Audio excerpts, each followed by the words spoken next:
نحمده ونصلي على رسوله الكريم أما بعد فأعوذ بالله من الشيطان الرجيم بسم الله الرحمن الرحيم الحمد لله الذي هدانا لهذا وما كنا لنهتدي لولا أن هدانا الله رب اشرح لي صدري ويسر لي أمري واحلل عقدة من لساني يفقهوا قولي رب زدني علما بيسر ولا تعسر وتمم بالخير وبك نستعين يا فتاح اللهم فقهنا في الدين آمین یا رب العالمین۔ السلام علیکم ورحمۃ اللہ وبرکاتہ۔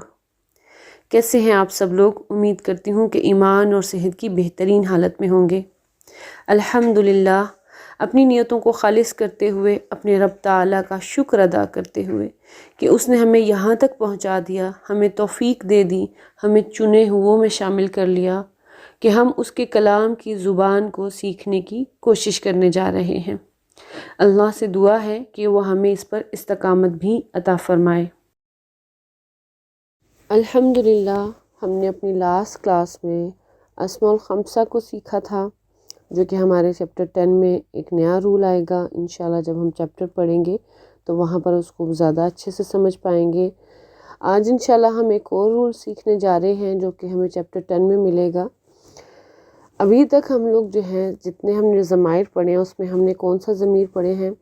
ہم نے ضمیر منفصل مرفوع پڑھے ہیں اور ضمیر متصل مرفوع پڑھے ہیں، ٹھیک ہے۔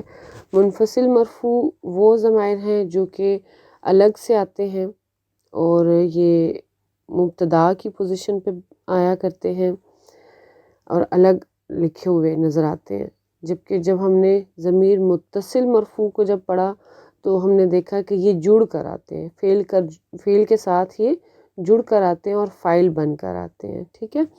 تو ہم نے ان کو سیکھا۔ آج انشاءاللہ جو ہم نئے ضمائر سیکھنے جا رہے ہیں وہ ہے ضمیر متصل مجرور اور منصوب، ٹھیک ہے۔ بیسیکلی یہ جو ضمیر ہے مجرور ہو یا منصوب ہو، یہ دونوں کی شکل ایک ہی ہے۔ اب دونوں کی شکل ایک ہی ہے، صرف ہم نے اس کو پہچاننا ہوتا ہے جملے میں اس کی کیا پوزیشن بن رہی ہے۔ اگر تو وہ مجرور حالت میں ہے تو پھر وہ متصل مجرور کہلائے گی، اور اگر وہ منصوب حالت میں ہے تو وہ پھر متصل منصوب کہلائے گی، ٹھیک ہے۔ تو چلیں سٹارٹ کرتے ہیں۔ ضمیر متصل مجرور یا منصوب اسم، فعل اور حرف تینوں کے ساتھ جڑ کر آ سکتی ہے۔ اس چیز کو آپ نے یاد رکھنا ہے، ٹھیک ہے، کہ یہ تینوں کے ساتھ جڑ کر آ سکتی ہے۔ جب یہ ضمیر اسم کے ساتھ جڑ کر آتی ہے تو یہ کس پوزیشن پر ہوتی ہے؟ یہ مضاف الیہ کی پوزیشن پر ہوگی، ٹھیک ہے۔ جب یہ اسم کے ساتھ جڑ کرے گی، اور آپ کو پتہ ہے مضاف الیہ مجرور ہوتا ہے، تو وہاں پر اس کو ہم کیا کہیں گے؟ ضمیر متصل مجرور، اس لیے اس کا اعراب بھی مجرور ہم بتاتے ہیں۔ جب یہ ضمیر حرف جر کے ساتھ جڑ کر آتی ہے تو یہ اسم مجرور بن کر آتی ہے، ٹھیک ہے، تو اس کا اعراب مجرور ہوتا ہے، تو وہاں پر بھی ہم کیا کہیں گے؟ یہ ضمیر متصل مجرور ہے۔ لیکن جب یہ ضمیر کسی فعل کے ساتھ جڑ کر آتی ہے تو اس کا اعراب منصوب ہوتا ہے، ٹھیک ہے، کیونکہ یہ مفعول بن کے آتی ہے۔ ایک ہم نے پڑھی تھی ضمیر متصل مرفوع جو کہ فاعل بن کے آتی ہے، ٹھیک ہے، تو وہ مرفوع ہوتی ہے، لیکن یہ مفعول بن کے آتی ہے تو یہ منصوب ہوتی ہے۔ تو جب بھی یہ ضمیر آپ کو فعل کے ساتھ جڑی نظر آئے گی تو آپ نے کہنا ہے کہ یہ اب یہاں پر ضمیر متصل منصوب ہے، ٹھیک ہے۔ ضمیر متصل مجرور اور منصوب کے کچھ قاعدے ہیں جن کا جاننا ضروری ہے، تو چلیں دیکھتے ہیں کہ کیا کیا قاعدے ہیں۔ کہ ابھی تک ہم پڑھ چکے ہیں کہ ضمیر جو ہے وہ مبنی ہوتی ہے، ٹھیک ہے، ضمائر جتنے بھی ہیں وہ سب مبنی ہوتے ہیں، ان کی ظاہری شکل میں کوئی تبدیلی ہمیں نظر نہیں آتی، لیکن کچھ جو ضمیر ہم آج پڑھنے جا رہے ہیں یعنی کہ متصل مجرور یا منصوب، اس کے کچھ صیغوں میں بولنے کی سہولت کے لیے، آسانی کے لیے حرکت کی تبدیلی کی جاتی ہے، ٹھیک ہے۔ ہم نے یہ سیکھا تھا نا کہ جو عرب ہے نا وہ بڑے زبان میں سختی نہیں برداشت کرتے، آسانی ان کو چاہیے ہوتی ہے، تو یہ اپنی آسانی کے لیے جو چیز پڑھنے میں آسان لگ رہی ہو اس کے مطابق جو ہے اس کی حرکات کو بدل لیتے ہیں، ٹھیک ہے۔ لیکن یہ جو تبدیلی یہ کرتے ہیں نا، حرکت کی تبدیلی، وہ یہ صرف اور صرف حرکت کی تبدیلی ہوتی ہے، اس سے اس کے معنی میں کوئی فرق نہیں پڑتا، ٹھیک ہے۔ یہ چیز آپ کو یاد رکھنی ہے۔ تو یہ تبدیلی بیسیکلی 4 صیغوں میں کی جاتی ہے۔ ایک ہو، ٹھیک ہے، واحد مذکر غائب کا صیغہ۔ ہما، یہ مؤنث اور مذکر دونوں کے لیے ہے، ٹھیک ہے۔ تو یہ مؤنث مذکر دونوں غائب کا صیغہ ہے، دونوں کے لیے استعمال ہوگا۔ اور ہم مذکر جمع غائب کا صیغہ ہے، اور ہنہ مؤنث جمع غائب کا صیغہ ہے۔ تو یہ جو ٹوٹل اگر دیکھا جائے تو 5 ہیں، لیکن کیونکہ ہما دونوں میں ایک جیسا ہے تو اس لیے ہم اس کو 4 ہی کاؤنٹ کر سکتے ہیں۔ تو ان 5 صیغوں میں بیسیکلی جو ہے تبدیلی کی جاتی ہے۔ اب تبدیلی کی جو وجوہات ہیں وہ جاننا بھی ضروری ہے، ٹھیک ہے۔ اور کیا ہیں وجوہات؟ کہ ان صیغوں میں سے پہلی جو وجہ ہے وہ کیا ہے کہ اگر ان صیغوں سے پہلے ہمیں کسرہ نظر آ جائے یا پھر یائے ساکنہ نظر آ جائے تو وہاں پر ان صیغوں کی دمہ کو ہم کسرہ سے بدل دیتے ہیں، ٹھیک ہے۔ جو جیسے ہو ہے وہ ہی ہو جائے گا، ہما کا ہیما ہو جائے گا، ہم کا ہم ہو جائے گا، ہنہ کا ہنہ ہو جائے گا۔ فار ایگزامپل ہم پڑھتے ہیں اعوذ باللہ من الشیطان الرجیم، ختم اللہ علی قلوبہم۔ اب یہاں پہ با کے نیچے کسرہ نظر آ گئی ہے نا، تو ہم سے ہم ہو گیا، قلوبہم، وعلی سمعہم، وعلی ابصارہم غشاوہ، ٹھیک ہے۔ اسی طرح سے دیکھیں ذالک الکتاب لا ریب فیہ، اب یہاں پہ ہی اصل میں ہو تھا، کیونکہ اس سے پہلے یا ساکنہ آ گئی ہے تو اس لیے وہ ہی بن گیا، ٹھیک ہے جی۔ نمبر 2 جو ہے رول ہے وہ کیا ہے کہ یا متکلم سے پہلے اگر ایک اور یا ساکنہ آ جائے تو دونوں یا کو مدغم کر کے تشدید کے ساتھ فتح لگا دی جاتی ہے، ٹھیک ہے۔ کیا ہوتا ہے؟ یا متکلم سے پہلے اگر ایک اور یا ساکنہ آ جائے تو دونوں کو مدغم کیا جاتا ہے، ادغام کیا جاتا ہے، اور اس کے اوپر تشدید کے ساتھ فتح دی جاتی ہے۔ جیسے علا سے علا ہے اور اس کے بعد یا متکلم اس میں ہم اکٹھے آ گیا، تو اب ہم کیسے لکھیں گے اس کو؟ علیہ، ٹھیک ہے، علا علیہ، ٹھیک ہے۔ اس کو ہم ایسے کر لیں گے، علا پلس یا متکلم علیہ، اور اسی طرح سے فی پلس یا متکلم، تو کیا بن گیا؟ فیہ، ٹھیک ہے۔